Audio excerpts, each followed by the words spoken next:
Bismillahirrahmanirrahim.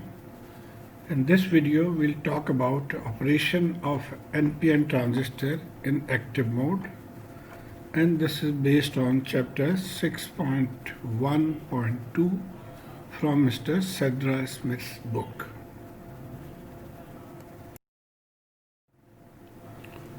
Okay, just to give you a startup, I'm sure you know the shape of transistors. There are different shapes.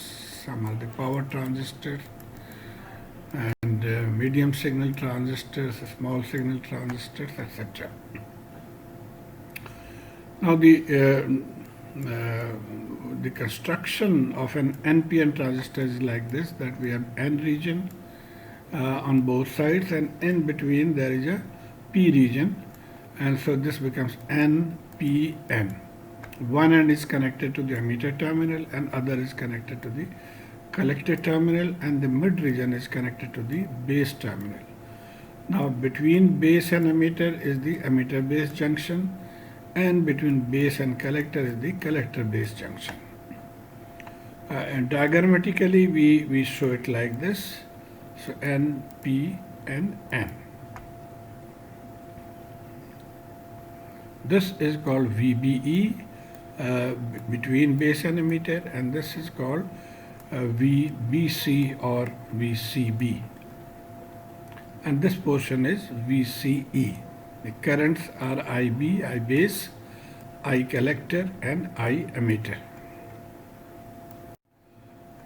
Okay, just to give you a more clear picture about the movement of electrons, you can see this is the emitter part. It is being fed by the negative of the battery. So electrons from the battery come and enter the emitters, just like they're entering air. So the emitters are entering the emitter, and they move ahead. They're being pushed into. Then at the base there is a positive charge. This is P part, so they have a positive charge. So some of the electrons, they combined with the positive charge of the holes in the base region, but majority cross the base region because this is very, very less, and then they land into the collector portion, and here they are collected by the battery positive terminal. So this is how the electrons move. And now I hope you recall that we follow the conventional current. So when we show the current flow direction will be opposite of this. So if the electron is moving like this, we say the current is moving like this, because we follow the conventional current. Okay, so here it has been shown. Look, the movement of the electron is going like this, and the sum of the electrons, they combine with some of the holes in the base region, and remaining they move into the collector region, and similarly some of the holes, they move into the emitter region. And as I was telling, that the current direction is opposite. Electron is moving like this, but we say I is moving the opposite direction, because we are talking of the conventional currents. The two important formulas you have to keep in mind. If you just remember, the base current is very, very small. So, and the collector current, if you see, base current is very small. Collector current is somewhat equal to emitter current, that is, it is a large quantity. So IC over IB is called a term beta, whose value is about between 220 to 200. And then there is another term. We want to see how much of the emitter current has gone into the collector current. So the ratio of collector over the emitter is called alpha. And since alpha is greater, IE is slightly greater than IC, and therefore this value is in around 0.95 to 0.99. So the key to remember this thing is that beta is big. So if you keep in mind beta is big, then ultimately you will divide the higher value collector divided by smaller value, that is base, that will be beta, and so the other term will be alpha IC over IE.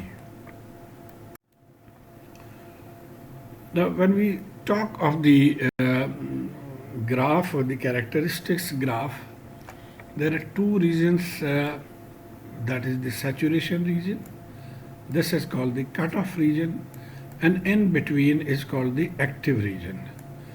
Now all the three regions are used. Primarily the saturation and cutoff are used for switching purpose. Suddenly we want to have the current flow, then we go to the saturation region, and if we want to stop the current flow, then we go into the cutoff region. But mainly the amplification is taken place in the active region. Now how do we achieve these regions? Let's see. The saturation is just like a open road, so no restriction into the flow of traffic or flow of current, so you will have maximum current flowing through this, and this is achieved by making both the diodes or both the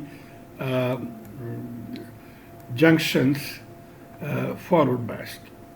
So like P and N can be made forward bias if P is connected positive and N is connected negative. So this is forward bias. And similarly here N is connected to negative and P is connected to positive, therefore this is also forward bias. So this situation is also called the saturation region. This is saturation region, and this is used for switching. The other is cutoff region. You don't let the current flow. There is a lot of restrictions, and this can be when you want to turn off the switch, you go into the cutoff region, and this is achieved when this part, the lower part, base and emitter, is a reversed bias, and similarly the base and collector is also reversed bias. And I am sure you know how to reverse bias. N is now connected to P and P is connected to negative. Similarly, in this portion, the P is connected to negative and N is connected to positive. So this is reverse bias. And the third and important one is active region. Here part of it is totally free, and then we control the movement of the electrons, and this is how we control the activity in the active region. So for this, our circuit will be the lower portion, the lower diode, you can say, will be forward biased, but the upper one will be reverse bias. So keep this in mind: lower forward bias, upper reverse bias. So this is for the active region. Okay, and this is the overall characteristic diagram that we will study. It has the operating region, you have Q point and all those things. Okay, so just keep in mind again that the active region, the lower diode is forward bias and the upper one is reverse bias. Okay, now let's talk about the current flow. The forward bias on the base emitter junction will cause current flow across the junction. So when base emitter is forward bias, the current will flow through this. This I have shown the electronic current flow or the flow of electron, and as I mentioned, this is the conventional current flow in opposite direction. Okay, now current will consist of two components. One is the electron injected from emitter to base. So the electrons are going into the base, like here electron is going from or injected from emitter to base. So that is one component of the current. The other component will be the holes injected from base into the emitter. So you can see from here, holes are moving into the emitter region. So the combination of these two will be the total current. The emitter current I being equal to the sum of the two components. And so we can write that IE is IC plus IB. Now what is IB? Some of it is coming down like here, and some is recombining with portion of the electrons. So the sum of these two will be the base current, and so the total current going from here, IE is equal to IC plus IB. So this is you have to keep in mind, and this will always follow. Okay, now let's talk about the collector current. So the collector current depends on several parameters, and all those are shown here. And what are these? Area of the base emitter junction, AE, width of the base emitter junction, doping concentration in the base, electron diffusion in the diffusion constant, dN, and intrinsic carrier concentration, etc. In addition, it also depends on exponential of VBE, that is voltage between base and emitter, divided by VT, that is the thermal voltage. So if we write this portion as IS, then the collector current IC will be IS exponential VB over VT. We neglect 1 because exponential VB VT is quite a high value as compared to 1. So 1 is neglected, and this can neatly be written like this. So this is the current equation that we'll be using. And this is called saturation current, which I feel is slightly misleading. So it is better that we call it scale current, because this value will scale the value of IC, that is, it will change the value of IC depending on the value of IS. Okay, now base current, we had slightly discussed earlier. Look here, the base component is actually two components, one recombining and other moving into the emitter region. Here he has given it name IB1 and IB2. So the first component, IB1, is due to the holes injected from base region into emitter. So the holes are injected from base to emitter, from base to emitter. So this is IB1. And the second component is IB2, that is due to the holes that have to be supplied by external circuit in order to replace the holes lost from the base through recombination. So all those holes which are lost due to recombination with the electrons from here, they have to be supplied by the source. So this source is supplied. So that is the IB2. And so the total base current IB is IB1 plus IB2. And from here, this will also be proportionate to e raised to the power VB VT. And so we can write IB as IB equals IC over beta. We know this formula, we have learned this formula. So from here, IB is IC over beta. And we know IC is IS e raised to the power VB over beta. So we write that divided by beta. Okay. Next we come to the emitter current. Now the emitter current IE is equal to the sum of the collector current and the base current. So I is IC over plus IB, just as we have shown here. We had already talked about this formula and this formula, so you have to remember these two. In addition, there are other formulas. So from here, actually, IE can be written as IC over alpha from here. Similarly, IB can be written as IC over beta. Then dividing by IC we get this, and by manipulating we get couple of relations. So first is that alpha is equal to beta divided by beta plus 1, and beta is equal to alpha divided by alpha minus 1. So again, this is useful formula. You have to keep in mind this formula.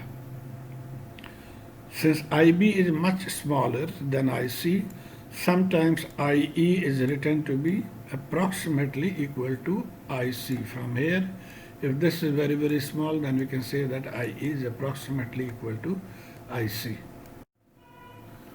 Okay, now we talk about the transistor models. We had discussed this, we're given an idea. Now you can see there are two junctions actually, PN and NP, so we can represent it by two diodes. So generally it is thought of being represented by two diodes. This is P and N, and this is P and N. But can we model it by just connecting two diodes? No, we can't, because the collector current is actually controlled by the base. So here there is no control.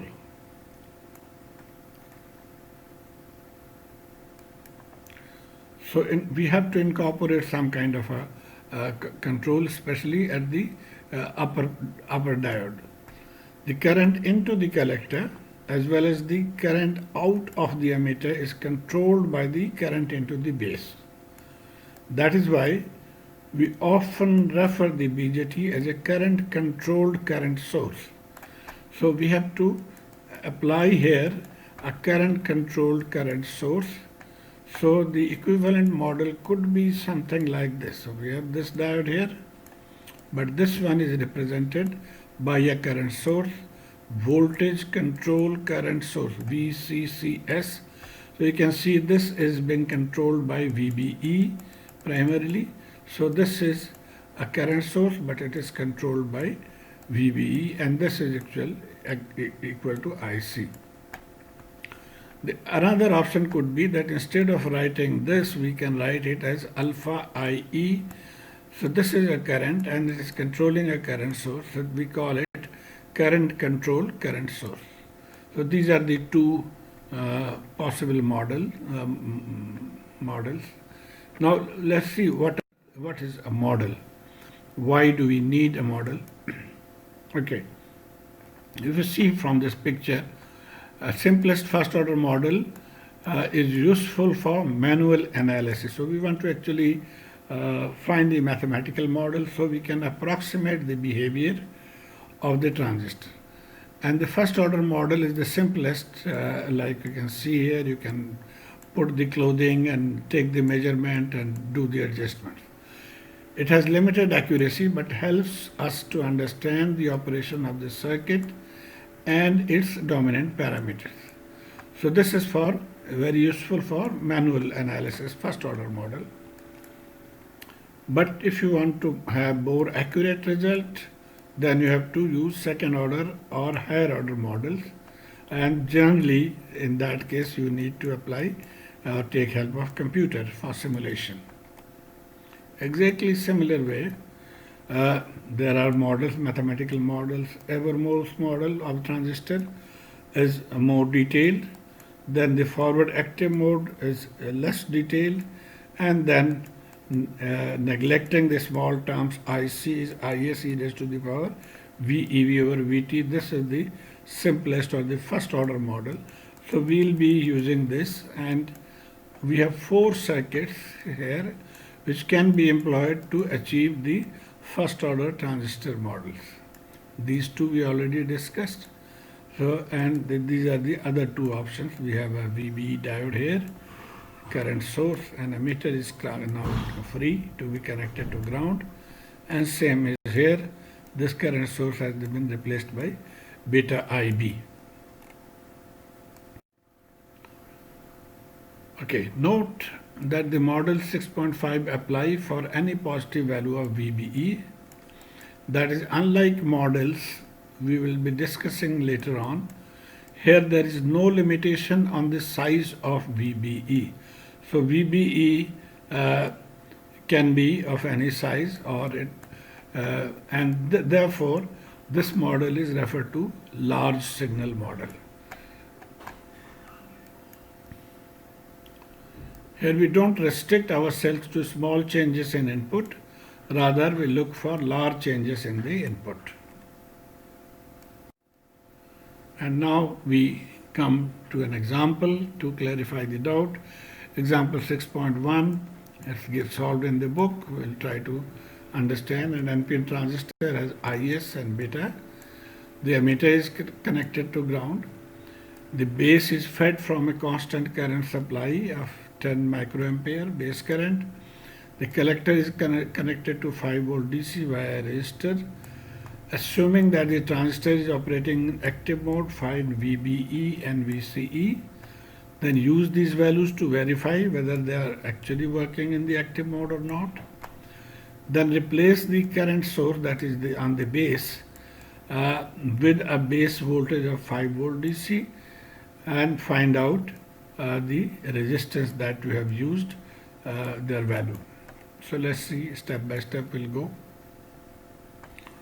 Of the 4 models, since it is said that the emitter is grounded, therefore these two looks to be more appropriate to connect them to the ground. So the transistor is operating in active mode. It can be represented by one of the 4 possible equivalent modules shown here, but because the emitter is grounded, so either model 6.5C or that 6.5D would be suitable. So these two. Okay.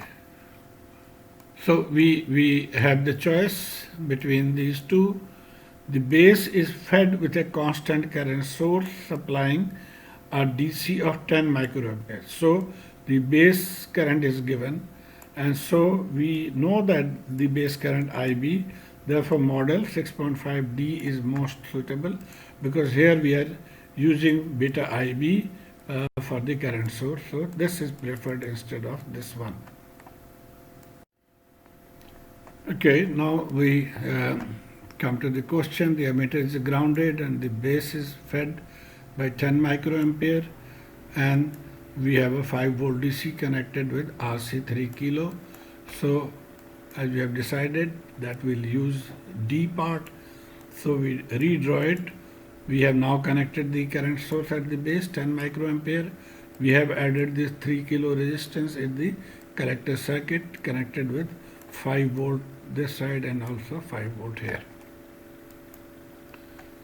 Assuming that the transistor is operating in the active mode, find VBE and VCE and use these values to verify the active mode.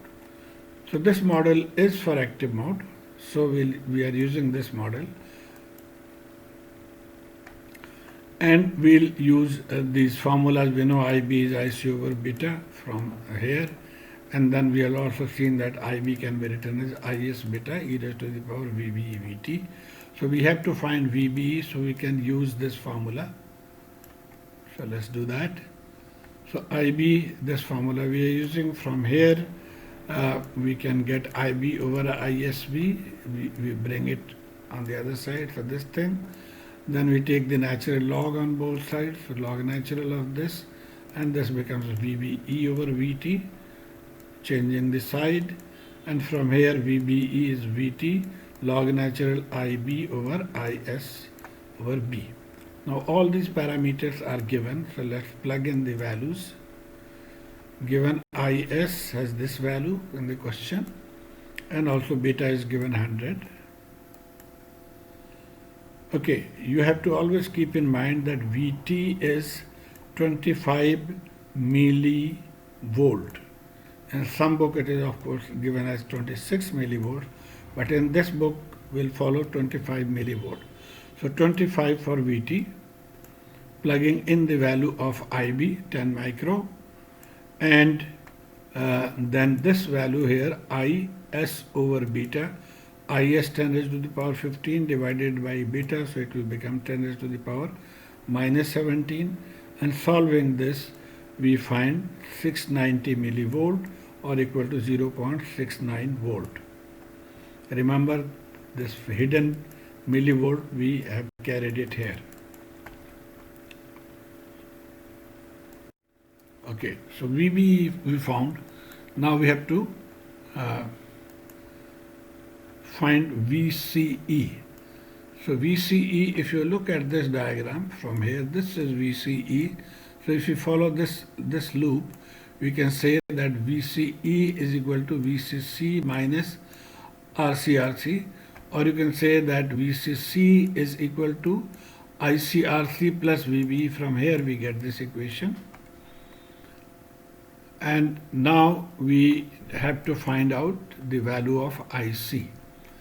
So IC is beta IB, beta we know, IB we know, and therefore IC is 1 milliampere.